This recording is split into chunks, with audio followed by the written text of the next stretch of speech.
ফুচকা এমন একটা খাবার, নামটা শুনলেই মেয়েদের খুব খেতে ইচ্ছে হয়। কিন্তু আজ পর্যন্ত আমার ফুচকার প্রতি বেশি লোভ জন্মায়নি। আমি এই যে চটপটি খেতে খুব বেশি ভালোবাসি, তাই আমি চটপটি খাই। কিন্তু আমার ছেলে সাদাব, বাবারে বাবা! তাকে যদি একসাথে ২ প্লেট ফুচকাও দেওয়া হয়, সে এই বড়, বড় ফুচকাগুলো একসাথে মুখের ভিতর পুরে দেয়। মানে ও যে কিভাবে খেতে পারে ওই জানে। মানে ভাত খাওয়ার সময়ও ও কিন্তু খুব বেশি বাহানা করে। ভাত খেতে চায় না, অন্যান্য খাবারগুলো খেতে চায় না। শুধুমাত্র ফুচকা ওর এত ফেভারিট, মানে কি বলবো, যে ফুচকা দেওয়ার সাথে সাথেই ও সম্পূর্ণ ফুচকা খেয়ে ফেলতে পারে।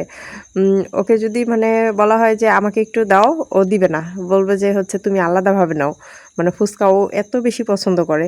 আর আমার কেন জানি ফুচকা একদম ভালো লাগে না। মানে সত্যিই আমার ফুচকাটা খেতে পছন্দ হয় না। তো যাই হোক, আমি হচ্ছে চটপটি খাচ্ছিলাম আর আমার ছেলে ফুচকা খাচ্ছিল। এই দোকানটা কোথায় বলেন তো? যারা আমাদের তেঁতুলিয়া তারা কিন্তু জানেন দোকানটি কোথায়। সবাইকে ধন্যবাদ।